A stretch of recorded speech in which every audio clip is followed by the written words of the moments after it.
నీళ్లు తెలంగాణ ఉద్యమాన్ని మనకు నేర్పినాయి. నీళ్లు ఎంత అవసరమో, నీళ్ల కోసం మనం ఎంత పరితపించినామో, ఏ నీళ్ల కోసం అయితే పోరాటం మొదలైందో ఆ నీళ్లే ఈరోజు మనకు తెలంగాణ రాష్ట్రాన్ని సాధించి పెట్టింది. అంత ప్రాధాన్యత కలిగిన సాగునీటి పారుదల శాఖలో ఈరోజు క్షేత్రస్థాయిలో పనిచేయడానికి, తెలంగాణ పునర్నిర్మాణంలో మీరు భాగస్వాములై తెలంగాణను అభివృద్ధి పదం వైపు నడిపించి రైతులను ఆత్మగౌరవంతో బ్రతకడానికి అవసరమైన ప్రాజెక్టుల నిర్మాణంలో ఈరోజు మీరు భాగస్వాములు అవుతున్నారు అని అంటే ఇది ప్రభుత్వ ఉద్యోగంగా నేను భావించడం లేదు. ప్రజల యొక్క భావోద్వేగం. ఈ భావోద్వేగానికి మీరే ప్రతీకలు, మీరే ప్రతినిధులు అని చెప్పి తెలంగాణ రాష్ట్ర ముఖ్యమంత్రిగా నేను బలంగా విశ్వసిస్తున్నాను. ఈరోజు తెలంగాణ రైతాంగం గురించి నేను ప్రత్యేకంగా చెప్పాల్సిన పని లేదు.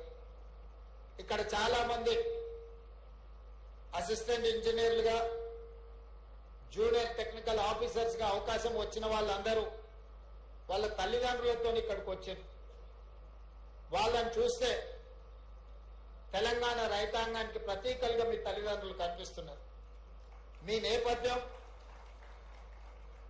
మీరు వచ్చిన ప్రాంతం తెలంగాణ గ్రామీణ ప్రాంతాల నుంచి వ్యవసాయ కుటుంబంలో నుంచి వచ్చిన వాళ్ళే 90% ఈ రోజు ఈ ఉద్యోగంలో చేరబోతున్నారు.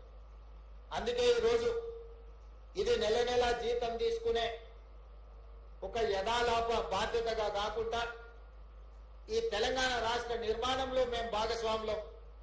ఈ తెలంగాణ రాష్ట్రాన్ని అభివృద్ధి చెయ్యాలి అని అంటే తరతరాలుగా వాయిదాలు పడుతున్న సాగునీటి ప్రాజెక్టులను పూర్తి చెయ్యాలన్న లక్ష్యంతో చిత్తశుద్ధితో మీరు అందరూ పనిచేస్తారని చెప్పి మా రాష్ట్ర ప్రభుత్వం భావిస్తున్నారు.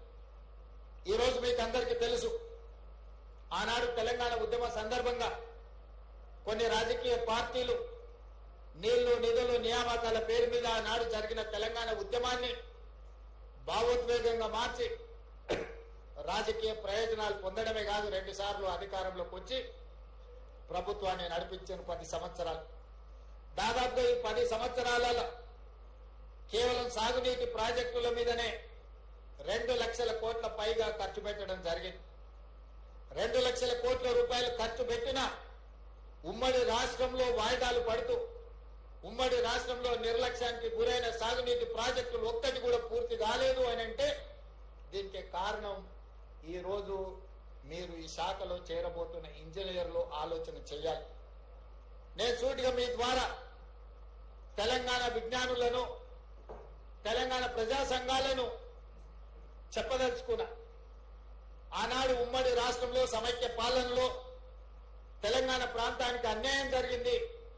లేకపోతే తెలంగాణ ప్రాంతంలో పాలమూరు రంగారెడ్డి కావచ్చు, కల్వకుర్తి కావచ్చు, భీమా కావచ్చు, నెట్టంపాడు కావచ్చు, కోయిల్ సాగర్ కావచ్చు, హంద్రి నీవా కావచ్చు, ఆంధ్రప్రదేశ్ లో కట్టిన ప్రాజెక్టులతో పోల్చినప్పుడు తెలంగాణలో సీతారామ గాని, ఇందిరాసాగర్ గాని, రాజీవ్ సాగర్ గాని, లేకపోతే దుమ్ముగూడెం గాని, ఇలా చెప్పుకుంటూ పోతే సమ్మక్క సారక్క కావచ్చు, ప్రాణహిత చేవెళ్ళ కావచ్చు, తెలంగాణ ప్రాంతంలో కట్టిన ఆనాటికే ప్రారంభమైన ప్రాజెక్టులు, జలయజ్ఞంలో భాగంగా ప్రారంభమైన ప్రాజెక్టులు తెలంగాణ రాష్ట్రం వచ్చిన 10 సంవత్సరాలలో ఏది పూర్తి కాలేదు. ఈనాటికి ఆ ప్రాజెక్టులు వాయిదాలు పడుతూనే వస్తున్నాయి. 2 లక్షల కోట్ల రూపాయలు ఖర్చు అయిపోయిన నీళ్లు, ఈ నిధులు వరదలాగా నీళ్లలాగా పారినాయి. మరి ఆ నిధులు ఎవరి జేబుల్లోకి వెళ్ళినాయో ఈరోజు మీరు ఆలోచన చేయండి. అందుకే ఈరోజు ఇదొక భావోద్వేగం అని ఎందుకు అంటున్నా అంటే ఉమ్మడి రాష్ట్రంలో 4-5 దశాబ్దాలు వాయిదాలు పడ్డ ప్రాజెక్టులు ప్రత్యేక తెలంగాణ రాష్ట్రంలో కూడా 10 సంవత్సరాలలో పూర్తి కాలేదు. అందుకే ఈరోజు పెద్దలు ఉత్తమ్ కుమార్ రెడ్డి గారికి ప్రత్యేకంగా ఈ శాఖను కేటాయించడమే కాదు, నిరంతరం పర్యవేక్షించుకుంటూ గత 40-50 సంవత్సరాలుగా తెలంగాణ ప్రాంతానికి రావాల్సిన నీళ్లు రాకపోవడము, పూర్తి కావాల్సిన ప్రాజెక్టులు పూర్తి కాకపోవడం వల్ల ఈ ప్రాంతానికి జరిగిన అన్యాయాన్ని సరిదిద్ది వాయిదాలు పడుతూ వస్తున్న ప్రాజెక్టులను పూర్తి చేయాలన్న లక్ష్యంతో ఈ రోజు మా ప్రభుత్వం, మీ శాఖ మంత్రివర్యులు ఉత్తమ్ కుమార్ రెడ్డి గారు పనిచేస్తున్నారు. అందుకే ఈ శాఖలో నియామకాల విషయంలో ప్రత్యేకమైన శ్రద్ధ పెట్టి శాఖలో ప్రభుత్వ ఉద్యోగులు బాధ్యతతో పనిచేసినప్పుడే ప్రాజెక్టులు పూర్తి అవుతాయి. మరి ఆ శాఖకు సంబంధించిన ఉద్యోగ నియామక పత్రాలను 10 సంవత్సరాలు నియమించకపోవడం వల్ల వాయిదాలు పడుతూ వచ్చినాయి. అందుకే సెప్టెంబర్ 2024 నాడు దాదాపుగా ఇక్కడనే ఇదే వేదిక మీద నుంచి 738 మంది అసిస్టెంట్ ఎగ్జిక్యూటివ్ ఇంజనీర్లను, అదే విధంగా జూనియర్ అసిస్టెంట్లను ఇదే వేదిక మీద నుంచి నియామక పత్రాలిచ్చి భుజం తట్టి ప్రోత్సహించినాం. ఈ రోజు మళ్ళీ దాదాపుగా 423 ఉద్యోగ నియామక పత్రాలు అందించడం ద్వారా ఈ శాఖలో 1161 మందిని ఈ 14 నెలల్లో నియామక పత్రాలు అందించి ఈ శాఖను ముందుకు నడిపించాలన్న ఆలోచనతో ఈ రోజు ముందుకెళ్తున్నాం.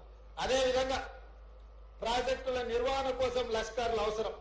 దాదాపుగా 2000 మంది లష్కర్లను ఈ 14-15 నెలల్లో నియామకాలు చేపట్టడం జరిగింది. ఈ రాష్ట్ర ప్రభుత్వం యొక్క మొట్టమొదటి ప్రాధాన్యత ఉన్న శాఖ ఏదైనా ఉంది అని అంటే సాగునీటి పారుదల శాఖ అని చెప్పి నేను ఈ రోజు చెప్పదలుచుకున్నాను.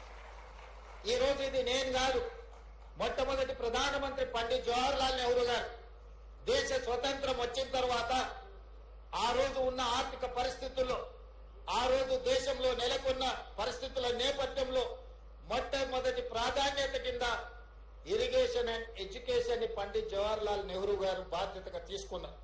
ఈ దేశంలో ప్రజలు చదువుకుంటే ప్రపంచ దేశాలతో పోటీ పడతారు.